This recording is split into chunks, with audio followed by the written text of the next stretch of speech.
হরে কৃষ্ণ রাধে রাধে গৌর হরি হরি বল। জয় গোবিন্দ জয় রাধারানী রাধে রাধে। শ্রীমদ্ ভগবদ গীতা যথাযথ। ওম হরি ওম তৎসৎ।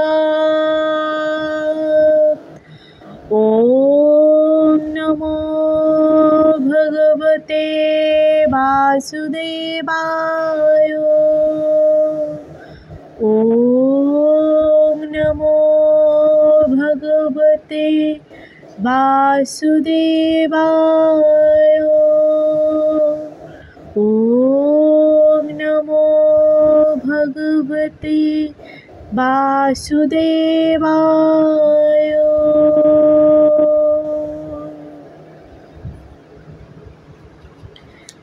শ্রীমদ্ ভগবদ গীতার সপ্তম অধ্যায় বিজ্ঞান যোগ, শ্লোক নাম্বার 15। ন মাং দুষ্কৃতিন মূঢ়াং প্রপদন্তে নরাধমা মায়াপহৃত জ্ঞানং আসুরং ভাবমাশ্রিতং। অনুবাদ: মূঢ় নরধম বা মূঢ় নরাধম, মায়ার দ্বারা যাদের জ্ঞান অপহত হয়েছে এবং যারা আসরিক ভাবাসম্পূর্ণ, সেই ধরনের দুষ্কৃতকারীরা কখনো আমার শরণাগত হয় না। তাৎপর্য: ভগবদ্গীতাতে বলা হয়েছে যে পরমেশ্বর ভগবান শ্রীকৃষ্ণের শ্রীচরণ কমলে শুধুমাত্র আত্মসমর্পণ করলেই অনায়াসে দুরতিক্রম জড় প্রকৃতির কঠোর নিয়মকে অতিক্রম করা যায়। এখন প্রশ্ন হতে পারে যে তাহলে উচ্চশিক্ষিত দার্শনিক, বৈজ্ঞানিক, ব্যবসায়িক ও প্রশাসক ও জননেতারা কোন সর্বশক্তিমান পরমেশ্বর ভগবানের শ্রীচরণে শরণাগত হয় না? মানব সমাজের নেতারা জড় প্রকৃতির বিধান থেকে মুক্তি লাভ করার জন্য বহু বছর ও জন্ম ধরে অধ্যবসায় সহকারে অনেক বড় বড় পরিকল্পনা করে, কিন্তু সেই মুক্তি লাভ করাটা যদি কেবলমাত্র ভগবানের শ্রীচরণে আত্মসমর্পণ করার মাধ্যমেই সাধিত হয়, তাহলে এই সমস্ত বুদ্ধিমান ও কঠোর পরিশ্রমী নেতারা এই সরল পন্থাকে অবলম্বন করে না কেন? গীতাতে অত্যন্ত পরিষ্কারভাবে সেই প্রশ্নের উত্তর দেওয়া হয়েছে যে সমস্ত ততজ্ঞ পুরুষ সমাজের যথার্থ নেতা, যেমন ব্রহ্মা, শিব, কপিল কুমার, মনু, ব্যাসদেব, দেবল, অসিত, জনক, প্রহ্লাদ, বলি এবং পরবর্তীকালে মাধবাচার্য, রামানুচার্য, শ্রীচৈতন্য মহাপ্রভু এবং আরও অনেকেই, যারা বিশ্বস্ত দার্শনিক, রাজনীতিবিদ, শিক্ষাবিদ, বৈজ্ঞানিক ইত্যাদি, তারা সকলেই পরম শক্তিমান পরমেশ্বর ভগবান শ্রীকৃষ্ণের চরণে আত্মসমর্পণ করেছেন। যারা প্রকৃতপক্ষে দার্শনিক, বৈজ্ঞানিক, শিক্ষাবিদ, প্রশাসক ইত্যাদি নয়, কিন্তু জড় স্বার্থ সিদ্ধির জন্য সেই রকম ভান করে লোক ঠকায়, তারা কখনোই ভগবানের নির্ধারিত পরিকল্পনা বা পন্থা অবলম্বন করে না। ভগবান সম্বন্ধে তাদের কোনো ধারণাই নেই। তারা কেবলমাত্র তাদের জড়জাগতিক পরিকল্পনার উদ্ভাবন করে এবং তার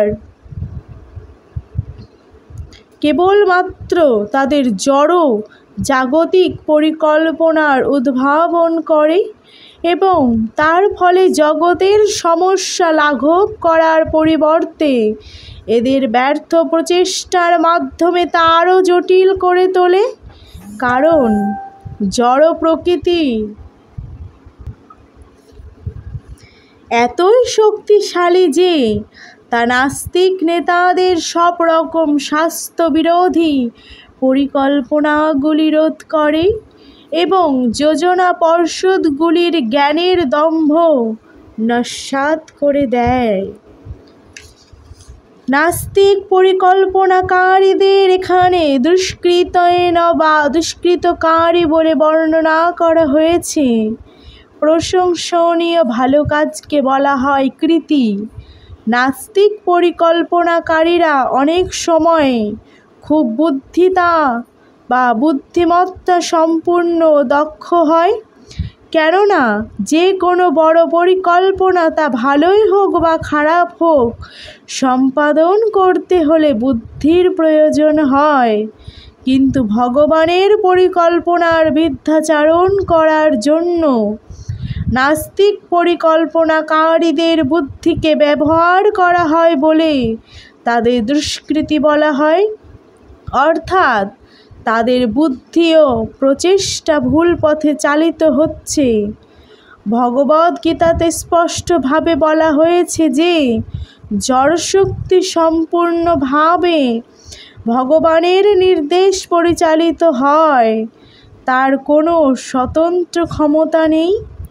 কোনো কিছুর প্রতিবিম্ব যেমন প্রকৃত বস্তুর গতিবিধ অনুসারে ক্রিয়াশীল হয়, জড় প্রকৃতিও ঠিক তেমনি ভগবানের উপর নির্ভরশীল। কিন্তু তবুও জড়শক্তি অত্যন্ত শক্তিশালী এবং ভগবদ্বিমুখ নাস্তিকেরা ভগবত তত্ত্ব জ্ঞানহীনতার জন্য কখনোই বুঝতে পারে না জড় প্রকৃতির কিভাবে কার্য করে এবং ভগবানের পরিকল্পনা কি। মায়ার প্রভাবে সমোহিত এবং রজ ও তমগুণের দ্বারা আচ্ছাদিত থাকার ফলে তাদের সব পরিকল্পনায় ব্যর্থ হয়, যা হয়েছিল হিরণ্যকশিপু ও রাবণের ক্ষেত্রে।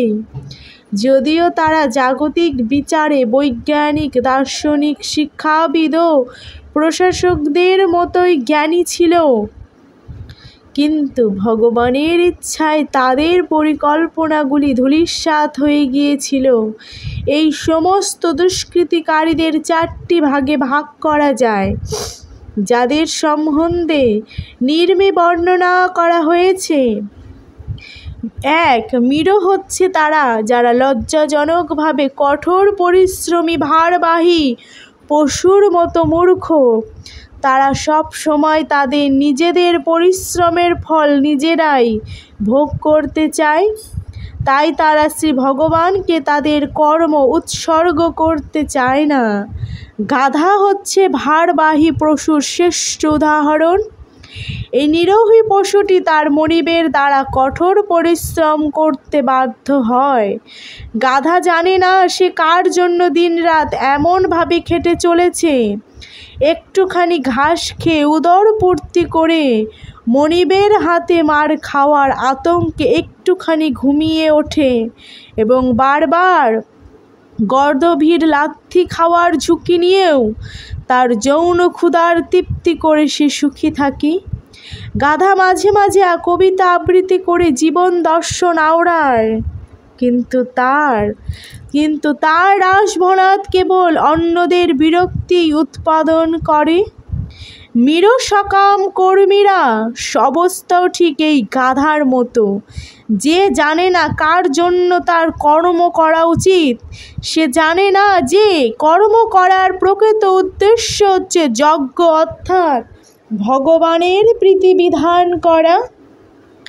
প্রায় এই সমস্ত কর্মীরা যারা তাদের স্বরচিত কর্তব্যের ভার লাঘব করবার জন্য দিনরাত কঠোর পরিশ্রম করে চলেছে আর বলে থাকে জীবের অমরত্বের কথা শোনবার মতো সময় তাদের নাই। এই সমস্ত মূঢ়দের কাছে ক্ষয়িষ্ণু জাগতিক লাভটাই সব কিছু, অথচ বাস্তবে এই সমস্ত মীররা তাদের পরিশ্রমজনিত ফলের একটা নগণ্য অংশই কেবল উপভোগ করতে পারে। অনেক সময় বিশেষ লাভের জন্য তারা দিনরাত না ঘুমিয়ে পরিশ্রম করে, হয়তোবা মদাগ্নি আদি পীড়ায় পীড়িত হয়ে একরকম অনাহারে থেকে তারা দিনরাত তাদের কল্পিত প্রভুর সেবায় রত থাকে। তাদের যথার্থ প্রভুকে না জেনে মীরকর্মীরা ধনরূপ দেবতার পরিচর্যা পূর্বক তাদের মূল্যবান সময় নষ্ট করে। দুর্ভাগ্যবশত তারা কখনোই সমস্ত প্রভুর যিনি পরম প্রভু তার শরণাগত হয় না বা নির্ভরযোগ্য সূত্র থেকে তার কথা শ্রবণ করে না। বিষ্ঠাহারী শূকর কখনোই চিনি ও ঘিয়ের তৈরি মিঠাই খেতে চায় না, তেমনি মীরকর্মীরা অস্থির পার্থিব জগতের ইন্দ্রিয় তৃপ্তিদায়ক কথা অক্লেশ শ্রবণ করে, কিন্তু জড়জগৎকে সঞ্চালনকারী শাশ্বত প্রাণশক্তির সম্বন্ধে শোনবার বিন্দুমাত্র সময় পায় না। হরে কৃষ্ণ, রাধে রাধে। শ্লোক নাম্বার 2।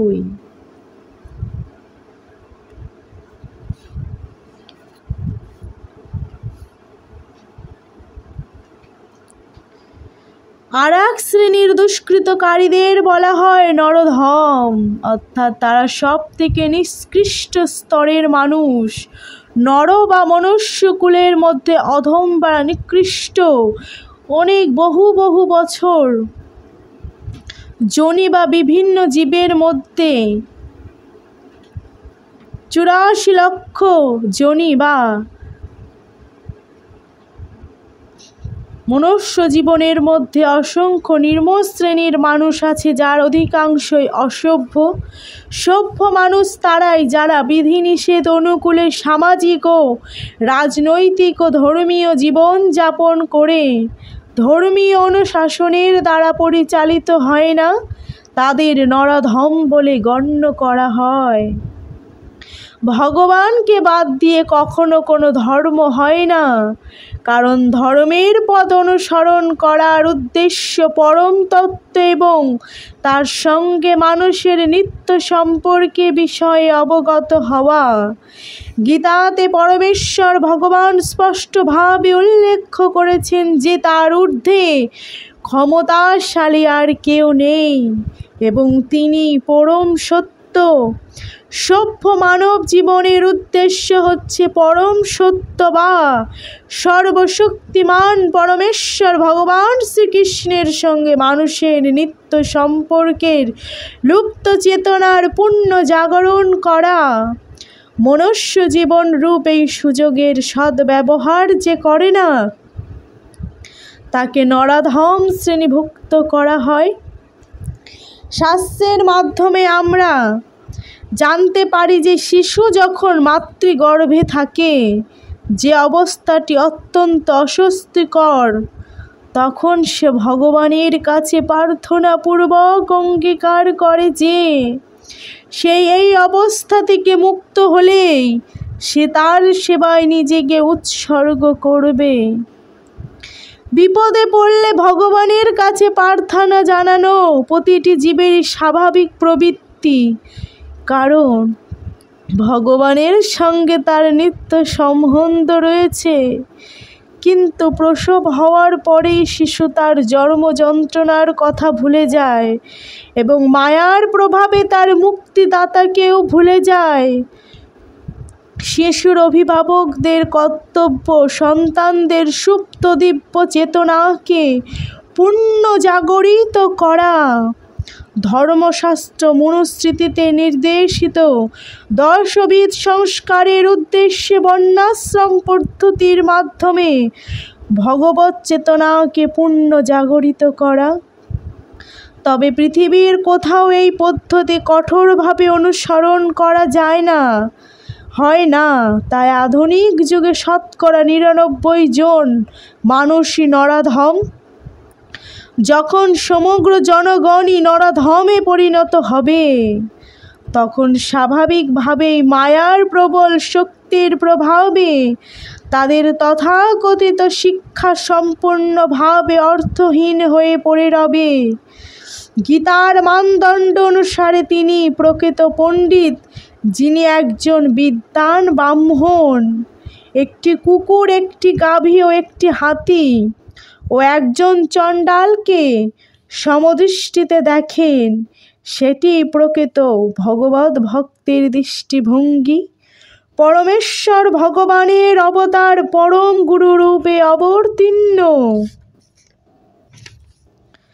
শ্রী নিত্যানন্দ প্রভু যথার্থই নরধম জগায় মাধাই ভ্রাতৃদ্বয়কে উদ্ধার করে দেখিয়ে গেছেন যে প্রকৃত ভগবত ভক্তের করুণা কিভাবে সব থেকে অর্ধপ্রতীত মানুষের উপরে বর্ষিত হয়। তাই যে নরধমকে ভগবান পর্যন্ত নিন্দা করেছেন, ভগবত ভক্তের কৃপার প্রভাবে তার আবার পারমার্থমিক চেতনার উন্মেষ হতে পারে। শ্রী চৈতন্য মহাপ্রভু ভগবত ধর্ম অথবা ভগবত ভক্তদের কার্য পদ্ধতির প্রচার করে উপদেশ দিয়ে গেছেন যে শ্রদ্ধাবনত চিত্তে মানুষকে পরমেশ্বর ভগবানের বাণী শ্রবণ করতে হবে।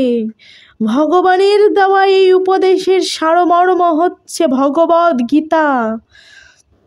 শ্রবণ চিত্তে ভগবানের দেওয়া উপদেশ শ্রবণ করার ফলে নরধম উদ্ধার পেতে পারে, কিন্তু দুর্ভাগ্যবশত ভগবানের চরণে আত্মসমর্পণ করা তো দূরে থাকুক, এই সমস্ত নরধামগুলি ভগবানের বাণী পর্যন্ত শ্রবণ করতে চায় না।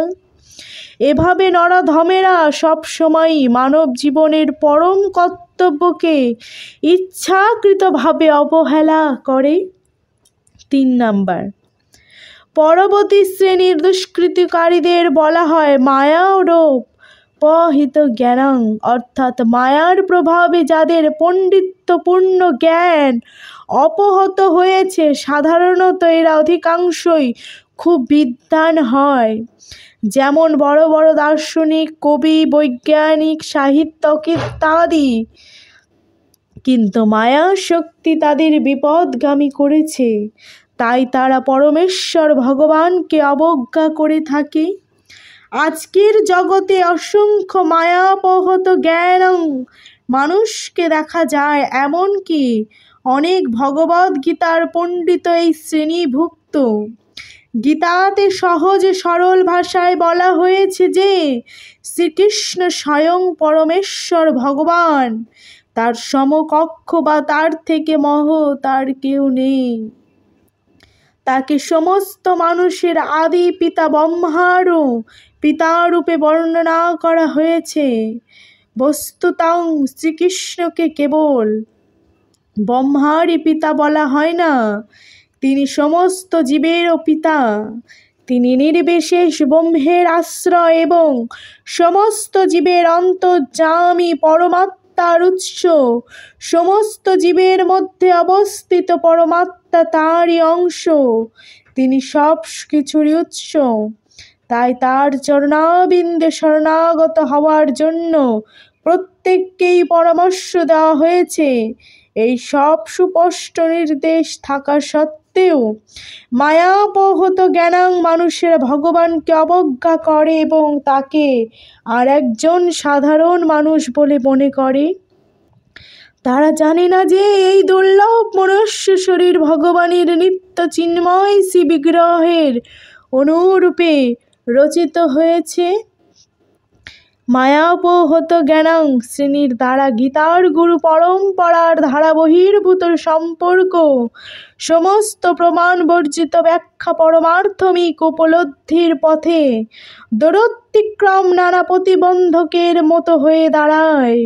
এই সমস্ত মোহগ্রস্ত ব্যাখ্যাকারেরা কখনোই ভগবান শ্রীকৃষ্ণের চরণাবিন্দে শরণাগত হয় না, অথবা অন্য কাউকে ভগবানের শরণাগত হওয়ার শিক্ষা দান করে না। হরি বল হরি বল, হরে কৃষ্ণ।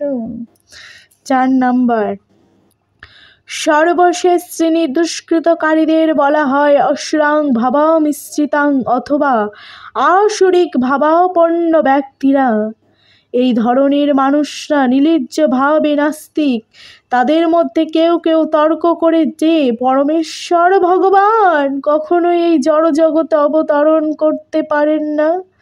কিন্তু ভগবান যে কেন এই জড়জগতে অবতরণ করতে পারেন না সে সম্বন্ধে তারা সুনির্দিষ্ট কোনো যুক্তি প্রদর্শন করতে পারে না। এদের কেউ কেউ আবার বলে যে ভগবান নির্বিশেষ ব্রহ্মের অধীন, যদিও গীতাতে ঠিক এর বিপরীত কথাই বলা হয়েছে। পরমেশ্বর ভগবানের প্রতি ঈর্ষান্বিত হয়ে এই সমস্ত নাস্তিকেরা সকলকল্পিত অপ্রামাণিক একাধিক অবতারের কথা অবতারণ করেন। ভগবানের নিন্দা করাই এই ধরনের মানুষদের জীবনের একমাত্র লক্ষ্য।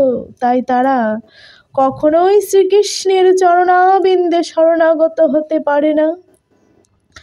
দক্ষিণ ভারতে শ্রীমানাচার্য আলবন্দরু বলেছেন, দক্ষিণ ভারতের শ্রী যামুনাচার্য আলবন্দরু বলেছেন, হে ভগবান, তুমি যদিও তোমার বিরল অপ্রাকৃত রূপ ও গুণ লীলার দ্বারা অলঙ্কৃত সমস্ত শাস্ত্র যদি তোমার বিশুদ্ধ সত্যময় শ্রীবিগ্রহে অঙ্গীকার করে এবং দৈবী গুণ সম্পূর্ণ দিব্য তত্ত্ববিজ্ঞান সমন্বিত জ্ঞানের গভীরে প্রবিষ্ট তদজ্ঞরা তোমাকে স্বীকার করেন, কিন্তু তবু আসরিক ভাবসম্পন্ন নিঃস্বরবাদীরা কখনোই তোমাকে জানতে পারবে না। তাই উপরে উল্লিখিত মূঢ় নরাধম মায়াপহত জ্ঞানাং এবং আসুরাং ভাবামিশ্রিতাং নাস্তিকেরা শাস্ত্র এবং মহাজনদের উপদেশ সত্ত্বেও কখনোই পরমেশ্বর ভগবান শ্রীকৃষ্ণের চরণে শরণাগত হয় না। হরে কৃষ্ণ। জয় গোবিন্দ, জয় রাধারানী, রাধে রাধে।